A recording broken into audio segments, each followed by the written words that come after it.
My favorite chapter to write was The Sacred and the Profane, theologically justifying swearing. Leanne, would you like to tell us what the first words of that chapter are?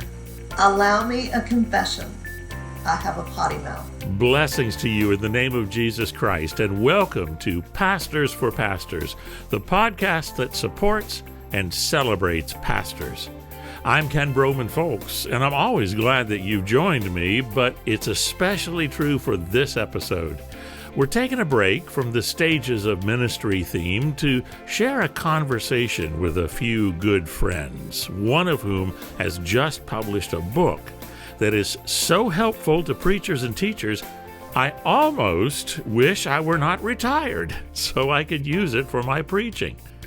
The author is James Calvin Davis, professor of ethics and Christian studies at Middlebury College in Vermont, as well as a Presbyterian minister.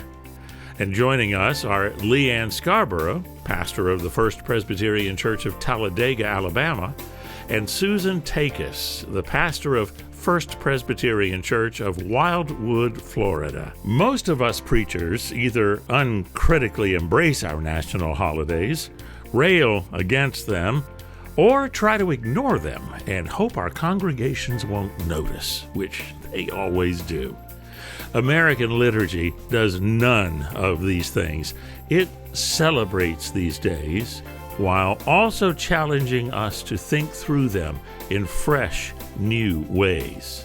If you preach or teach or just want to think in new ways about our national holy days, you're going to enjoy this episode and James' new book. So let's jump right in. I do thank you, all three of you, for joining us for this episode of Pastors for Pastors, and it is a very special one because all three of you are very good friends, and also because we have the opportunity to talk about a very special book, and one of the best books I have read, maybe the only book, which would automatically make it the best one, on the application of Reformed theology to the holidays or holy days of our American culture. And so I'm really glad that James Calvin Davis is with us. We were together 6 or 8 months ago and talking about another of James's books. So James owes us big time for the promotions that we give to his books. But James, it's great to have you with us this evening to talk about your book, American Liturgy: Finding Theological Meaning in the Holy Days of U.S. Culture. Also with us is Leanne Scarborough. Leanne is the pastor of the First Presbyterian Church of Talladega, Alabama. Susan Takis. Susan is the pastor of the first and only Presbyterian Church of Wildwood, Florida. James, maybe we could start out by you were talking a little bit about what prompted or inspired you to write this book. Why in the world did you write this book? That's a really good question, Ken. And the answer is, I think, a little unconventional. It did not start with an epiphany of an idea, and then I dived into that idea. Instead, many of the chapters, not all of them, but many of the chapters already were occasional pieces that I had written for other things. But I wasn't really sure what to do with them until I started revisiting them a year or so ago when I was on sabbatical. Some of them years after I had written the preceding piece for it. And asking myself, what, if anything, pulls these together? And that, in fact, was the epiphany that I realized, almost without explicit intention, that I had been preaching and writing and speaking on the intersection of theology and culture for years, and really with no deliberate intention to set about to do that. That became the shaping arc for putting these together. And then another practical element of it was that many of them, as I said, began as sermons. I serve as theologian in residence at the congregational church I attend, And as the guy who is the pinch hitter for the pastor, you are often called on to preach around holidays. And so really discovering a theme I wasn't aware of in my in these bits of writing that caused me to pull them together under this umbrella of theology and culture, a reflection on theology and culture, and structured around the calendar year. I find it really interesting that it took you a while to see that commonality, because to me, that is your strength. That is your gift. That ability to address the intersection of American culture and Reformed theology. So I'm a little surprised that it took you a while to see that. That's interesting you should say that, Ken. I think a couple of things kept that more hidden from me than perhaps other people who have experienced my writing or my preaching.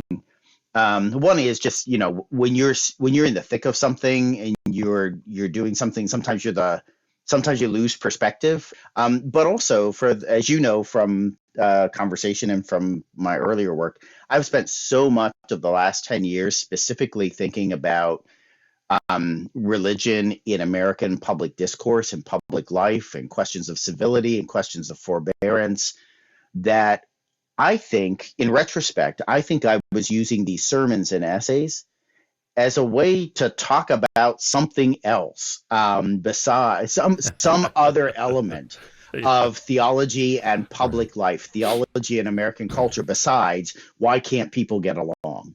Yeah, I get that. Although, I would say in conversations that we have, especially our two other friends on here, civility goes right out the window when it comes to certain chapters, particularly the one on whether God loves football, which you claim God does. And so I'm going to let Lee and Susan duke it out for a minute here. Fight it out. James, I adore your book. And one thing I do want to say is that as you were talking with Ken, the idea of lived theology, that's what we're supposed to do. It's what we're called to do. And the way you lay out living Reformed theology, which all of us on this podcast today have that tradition. We are Reformed. We come from a Reformed background. I loved that until the football chapter, which I think was about chapter 3. So it was early on. Yeah. Wheels came off early for you, right? Yeah. Well, yeah, they really did. As a baseball fan, you're a sinner. I am not sure how you... In the hands of an angry God, by the way. How you could not see God's grace and glory as that home run hitter is rounding those bases, coming home to God. That's all I want to say. It works as an awkward metaphor for amazing grace, but there's really limited beauty in that waltz around the bases because there's no contact. And everyone knows that the beauty in sport is when two things hit each other. Except that, James, in your very last chapter of your wonderful book, you talk all about being an introvert. And it seems to me that as an introvert, that contact goes against the grain of all I know about you. He just wants to watch other people do it. He doesn't participate himself. Okay. That's right. I'm not craving physical contact. I just like to observe it on the field. Yeah. I have already used the football chapter to teach a Sunday school class. Really? So, how did that go? It went really well. It went really well, and it was well received, and a lot of fun, just a lot of fun. But there's some real good theology in that chapter too, and to watch people go, as they think about stuff, tongue in cheek. There's some really heavy stuff in there too. Well, it's funny that we have gone immediately to the football chapter, because the football chapter was the first chapter that I identified as something, I wanted to build into the book. And in some ways, it is the heart and soul of the book, because if there is a dominant theme, I hope, that comes through these different chapters, it's not, as you all know, not every chapter is about levity, but a lot of them are. And one of the themes I wanted to get across in the book is that that the Christian life, the holy life, and theological reflection on the holy life ought to be fun. They ought to celebrate fun, because fun is holy too. Yeah, it's that football chapter is tongue in cheek, but I wanted it to essentially be a celebration of fun and recreation. And it is that for sure. One of the other things that I really appreciated in this book, among many things, was your personal story. Talk to us more about that experience for you. I actually grew up in southwestern Pennsylvania, which is just over the border of West Virginia, but it is very similar culture at the southern end of Pennsylvania and the northern end of West Virginia. And not everybody in the communities I grew up in would like the term, but I have come to embrace the term hillbilly as shorthand to describe how I understand myself and my upbringing, and the cultural values I got from that, and the things that I love about that growing up that way.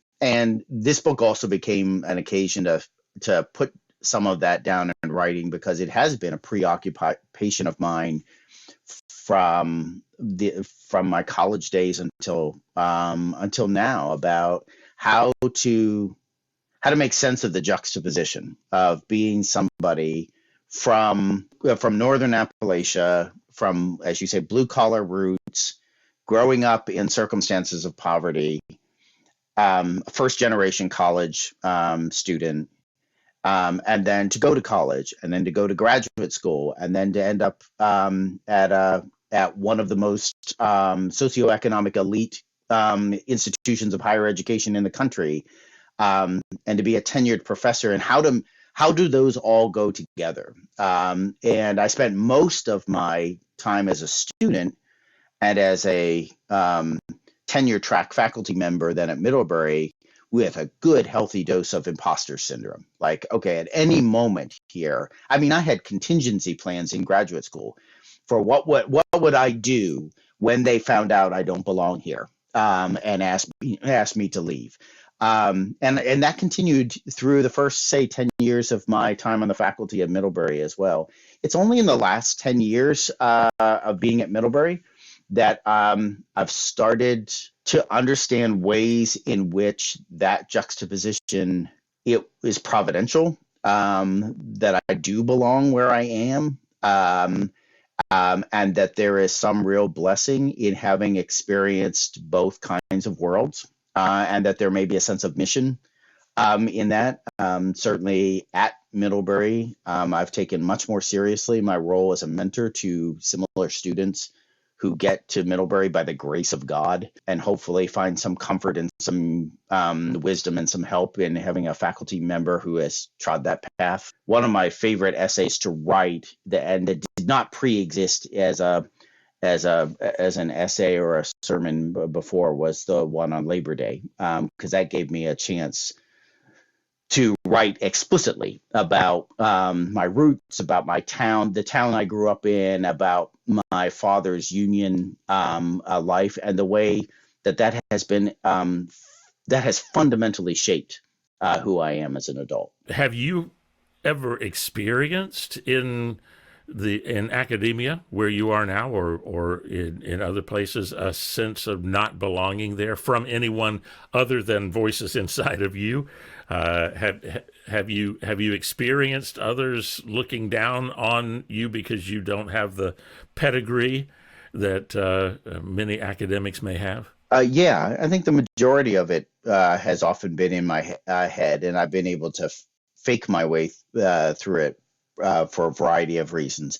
But every once in a while, I've had an experience that has aggravated that sense of imposter syndrome. I remember the first couple of years I was at Middlebury, we had a guest speaker who came, and as is the convention at Middlebury, that the speaker would do their presentation, and then afterwards, faculty would take them to dinner. And over that dinner, there was a long conversation about art museums in New York City. And folks were just going around the table talking about art museums in New York City. And then somebody turned to me and asked me about my favorite place to go in that genre in New York City. And I said, in one of my less cautious moments, I said, well, actually, the only time I've ever been to New York City is in LaGuardia Airport. And this faculty, it was a very senior faculty colleague, and the faculty colleague's jaw just hit the floor. He could not understand how I had never made it to New York City, the kind of epicenter of culture, let alone never been in an art museum in the city. My lack of experience of being overseas comes up in conversation, is kind of raised as a point of curiosity. So there are moments, like I said, in the first decade I was at Middlebury, those shook me because they did kind of viscerally remind me that I am a fish out of water here. In the second half of my career, I think, just stopped caring that people see me as a hillbilly, and I now take it as a point of pride. I now see this as a gift, as an asset instead of a liability. James, you said when you were just talking with Ken, you were talking about feeling like a fish out of water. And one thing I appreciate about this book is that in several places when you're talking about church culture, you bring up how church is set up for extroverts and set up for families and couples. And as you know, I, like you, are very much of an introvert. And then also being single and how that plays out. For me, especially your chapters, your two Christmas chapters, the one about Sarah laughing, your vulnerability, sharing your and Elizabeth's experience in adoption. And that just really resonated with me. And I personally appreciated that as a person that, because of my own life path, can sometimes feel like I'm a fish out of water, whether it's being single, being introverted, not having a child, etc. So I just wanted to lift that up, that I appreciate your vulnerability.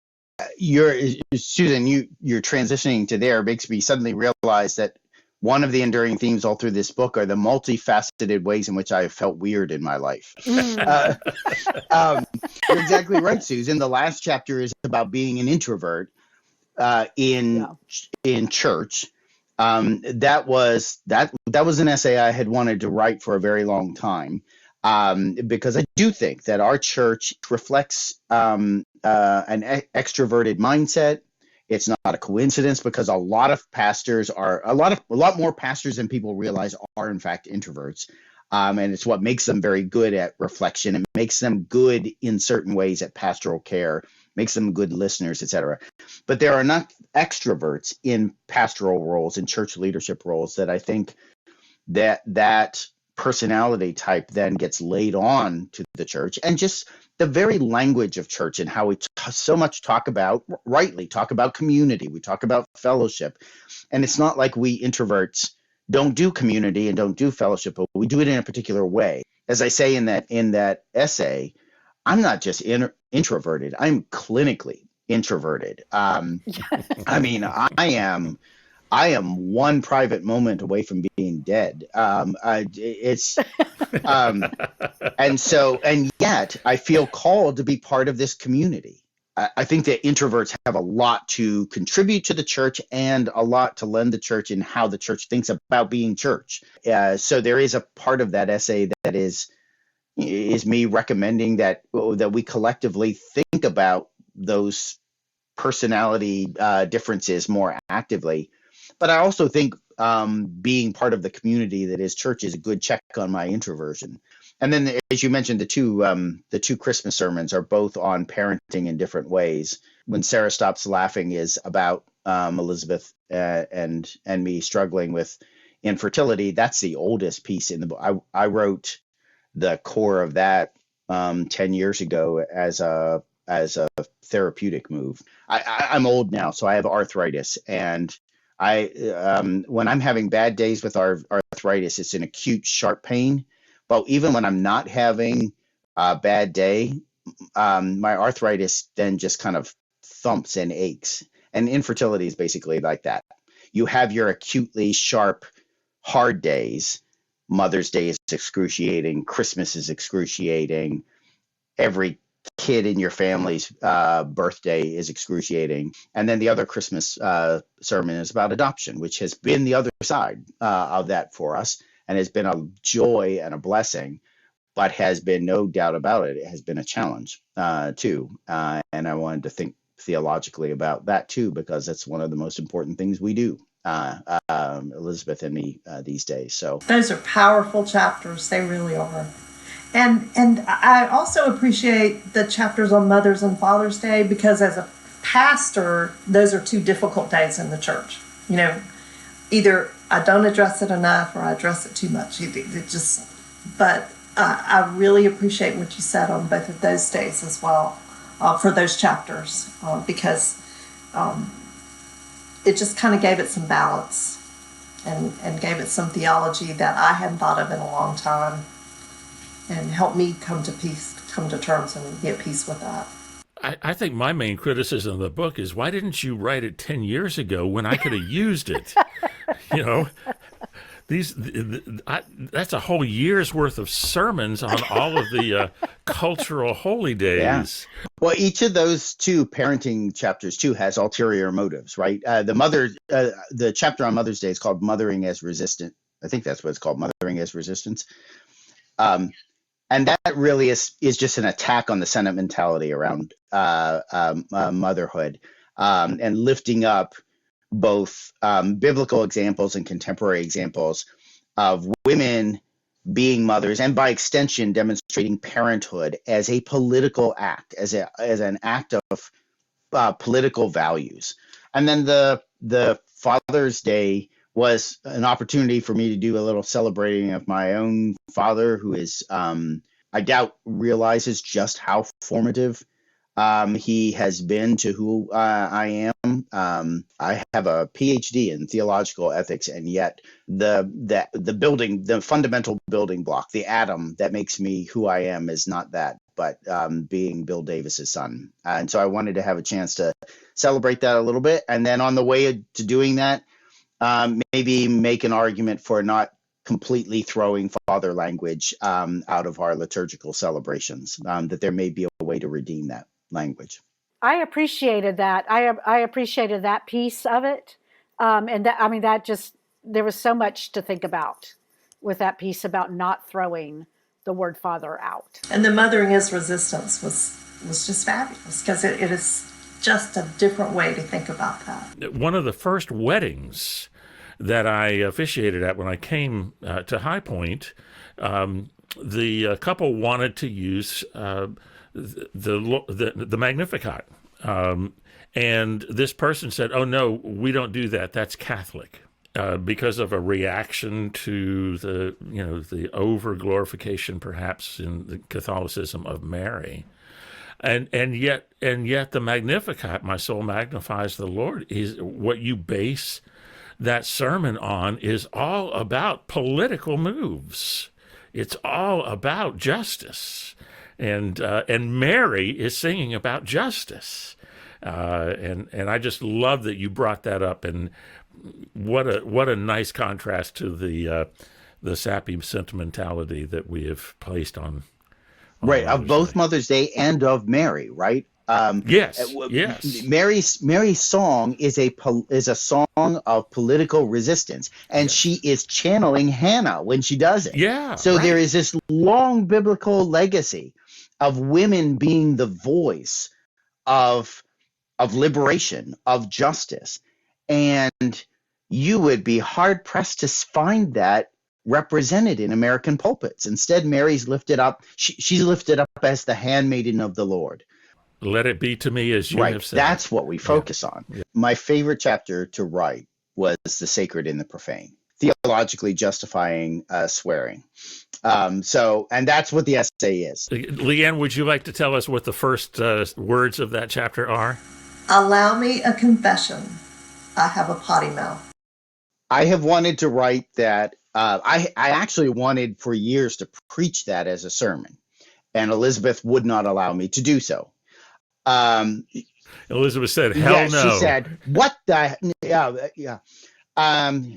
No, she would not allow me to preach that as a sermon, because I would think about it like every Father's Day. Entirely coincidentally, every Father's Day, I would think about doing a sermon on swearing. She would remind me that if I were to do a sermon around that time on swearing, that the children in our church would not be in Sunday school. So they would actually be listening to me. And I said, well, of course I won't use bad words in the sermon. But she said, but you would be giving them permission to swear, and that would be the absolutely guaranteed the first sermon that every kid in that congregation would listen to, word for word, and go home and immediately implement into their Christian lives. So she would not let me preach that sermon. So I had to wait for this book to write the essay. And I really wish you would preach it, because I'm about to start putting together stories from different ministers of their funniest experiences as a pastor. And I would love for you to preach that sermon and then come on that funniest preacher videos and tell us the story of how that went. And if you could do it on Youth Sunday or awesome.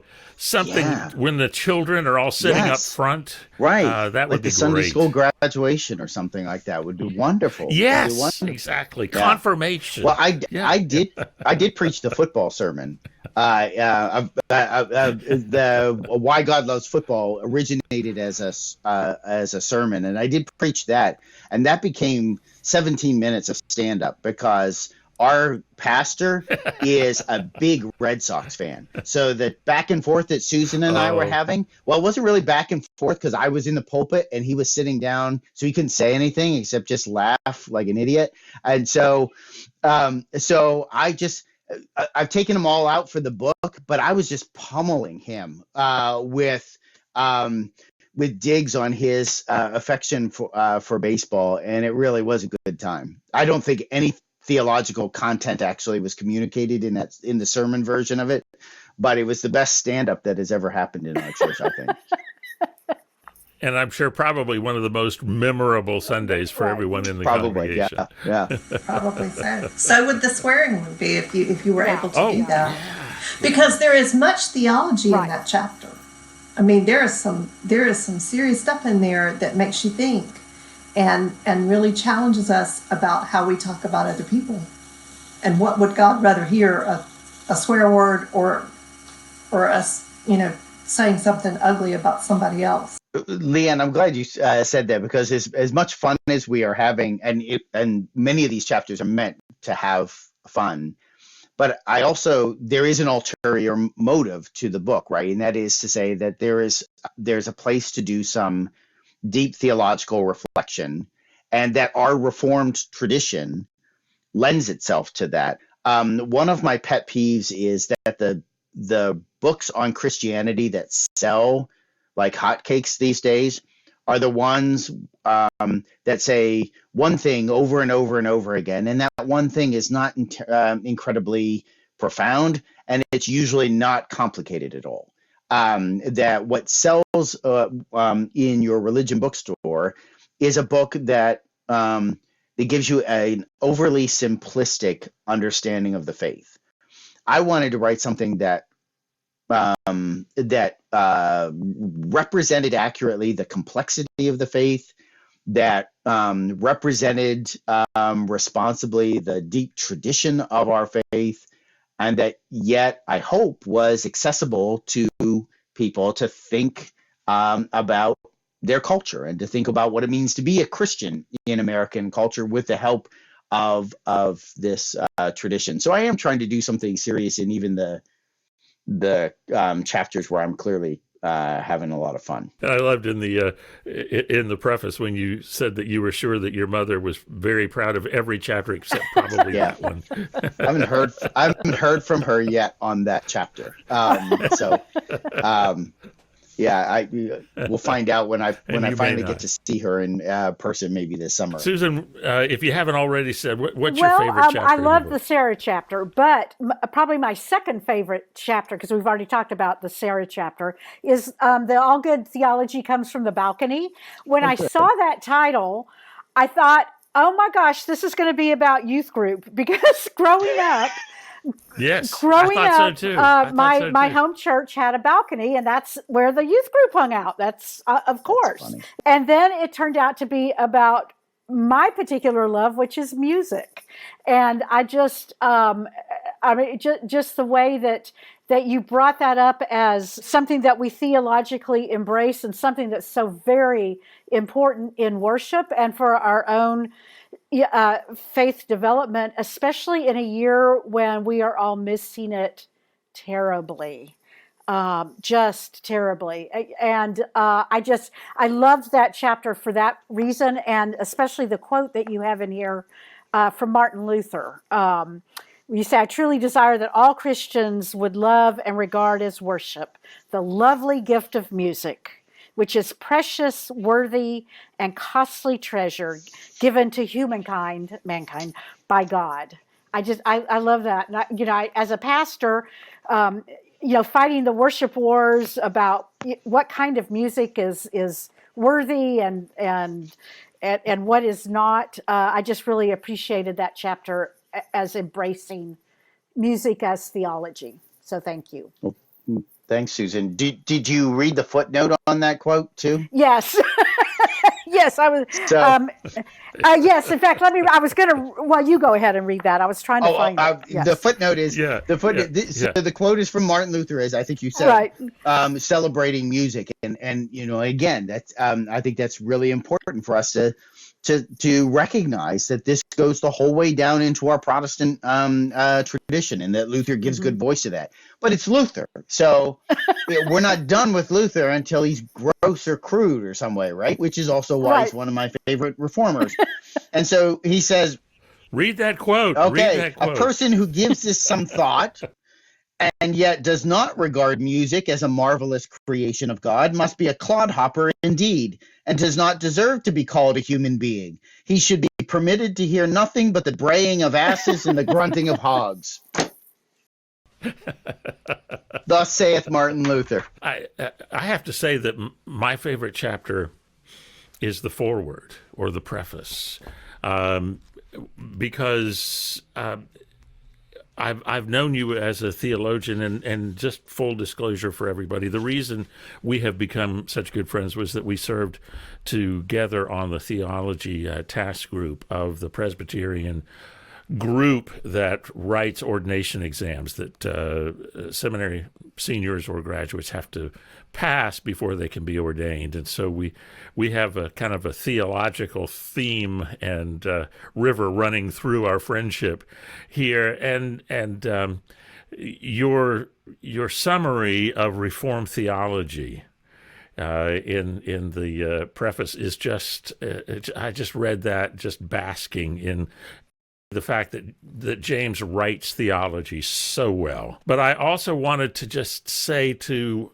seminary students in the Presbyterian Church, if you want a good resource for the theology exam on a good summary of Reformed theology, buy this book and use the foreword. Absolutely. But I also really appreciated the introduction because of the fact that it does also give that foundational justification for the looking at the intersection of theology and culture. And it also has a very nice summary of the liberal tradition within Reformed theology in the full meaning of liberal, not just as a political ideology or term or label, but in the full meaning of the traditional liberal theological tradition, which I think a lot of people should read, because nowadays many people have forgotten that, and we throw labels around these days in ways that just categorize and put people in boxes, and then we don't pay any attention to them anymore. And so I really appreciated the introduction because of the foundation that it laid. But, I would say, Ken, that if Sacred and the Profane is my favorite essay, my second favorite piece of the book was the introduction. I mean, to write, because it did give me an opportunity to think very explicitly about the intersection of theology and culture, and really, for the first time in my career, to put down on paper at least a sketch of my liberal reformed approach. And what I tried to do in that introduction is to complicate the idea of a liberal reformed tradition, complicated for both conservatives and liberals. To say to conservatives, look, to be liberal does not mean to jettison biblical authority at all. It means to embrace biblical authority in conversation with the best sources of knowledge that we have at our disposal, and to ask in a kind of bidirectional way, how can they speak to one another for the benefit of the life of faith? And then for my fellow liberals to say a message that I think is equally necessary, and that is to say, to be a liberal doesn't mean you have to break out in hives about anything that looks like it's over 50 years old. There is a liberal tradition. And it wasn't born the day before yesterday. It's at least 150 years old, and it reaches back into ideas that are as old as the faith tradition itself too. So embrace tradition, embrace the oldness. You can do that without having to turn in your liberal card. Yeah, and I guess that's why I also appreciated the chapter on the first day of school. I love that chapter because of that thoughtfulness, but the way you do it, because you come out of that background, you understand the thinking of those who are on the more conservative end of the theological spectrum, and you never speak with disrespect to that perspective, even if it isn't yours, which I also really appreciate. My writing tends to irritate liberals more than it irritates conservatives, and I think that says a lot about conservatives, liberals, and maybe also how I identify. But I'm grateful that you don't sense an air of condescension in this book, because I am deeply grateful for being raised in an evangelical, or at least quasi-evangelical environment. It taught me to love tradition. It taught me to love scripture. And it taught me to love church, and to love the fact that church can be a distinct community. And so there's a lot of my conservative upbringing that I think I hold on to in a certain way, even though it looks different now.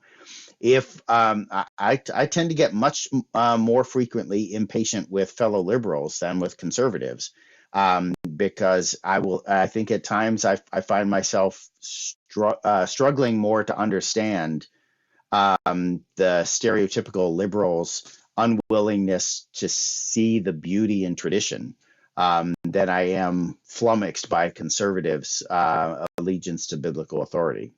So the pot shots at fellow liberals get me in trouble more than the critique of conservatism. You haven't asked me my favorite chapter yet. I haven't asked that yet. That's right. Just assumed that you had already said. Leanne, what is your favorite chapter?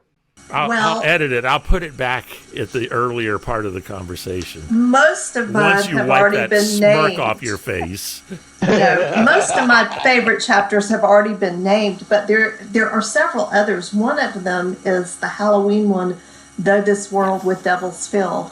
And there's a phrase in that said, "Things are as bad as they seem right now." Yes. And that's a very real and honest phrase about the world in which we live. But it goes on to say, and I'm just going to read a teeny bit about, starts to talk about grace.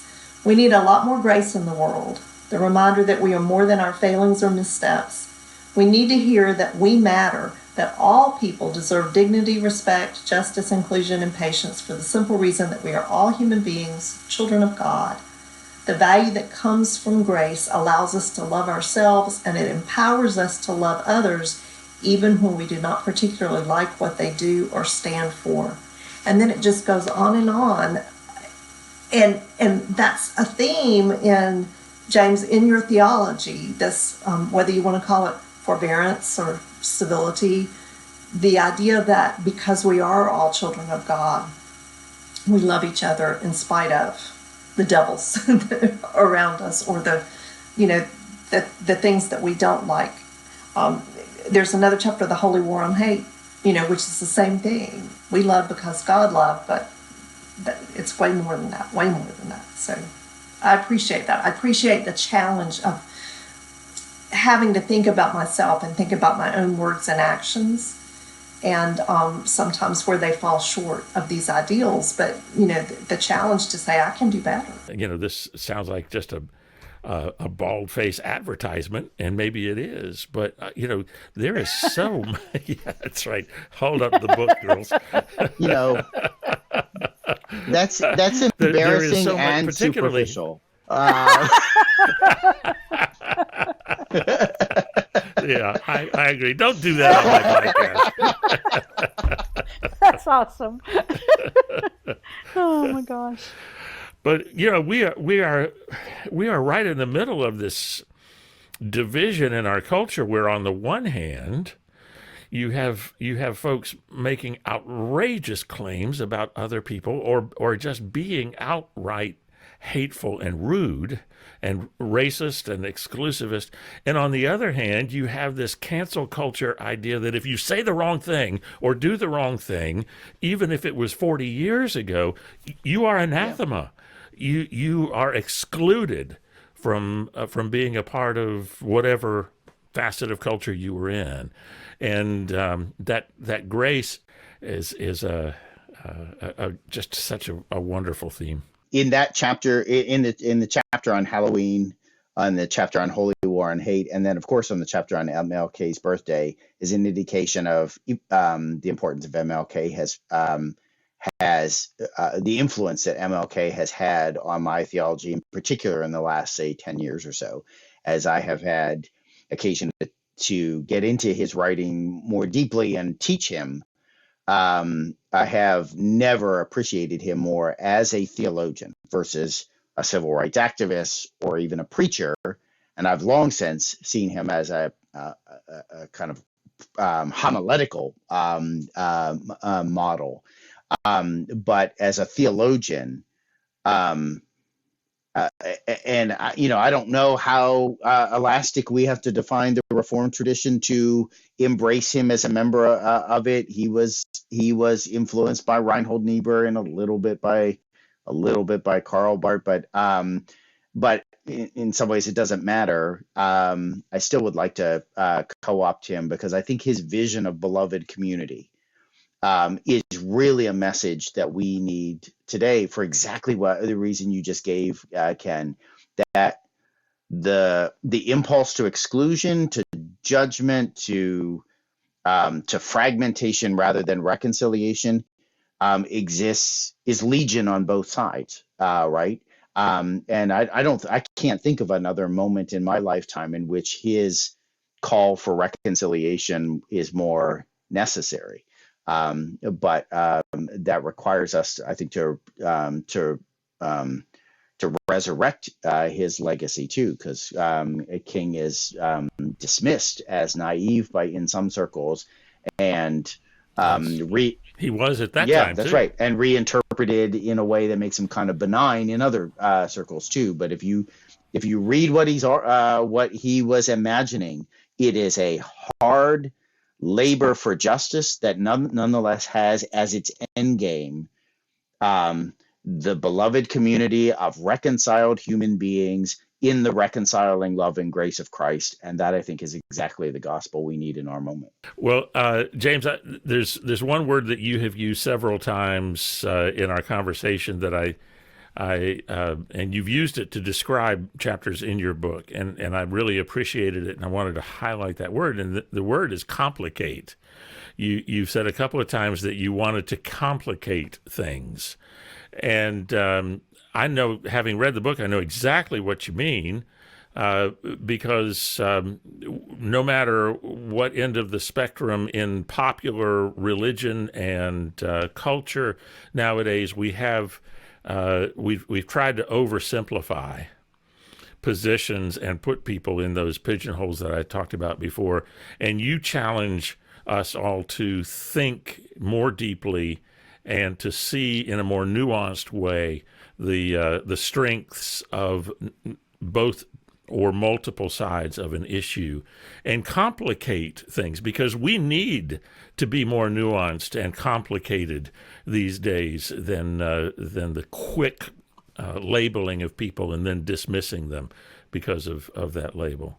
And I really appreciate that about this book.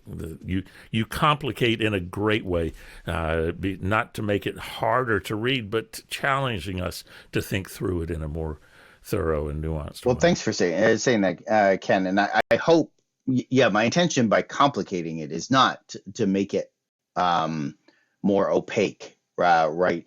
But I think there are at least three things in complexity, and it's a reason I'm a big fan of the gray. There's wisdom in complexity, because the world is usually more complicated than we talk, than at least publicly we represent it. And so I think there's wisdom in embracing that complexity. I actually think there's grace in embracing the complexity as well, because when we admit that the world is more complicated than we understand, and that we are able to understand, that means there is room for other people to be different, to make mistakes. And I think there's also inclusion in understanding the world and the theological cosmos in a more complicated way as well. Because if it's complicated, that's not a problem. That's an invitation. It's an invitation to find your screwy way of being in all of that complexity, which is what I'm kind of doing in that book. I recognize that I am the net sum of me is a bunch of parts that don't always go together, that we don't all associate with one another. I'm a hillbilly who teaches at an elite liberal arts school. I'm a pastor who increasingly can't watch his language. I'm a parent who has done a remarkable job of corrupting the minds of his kids.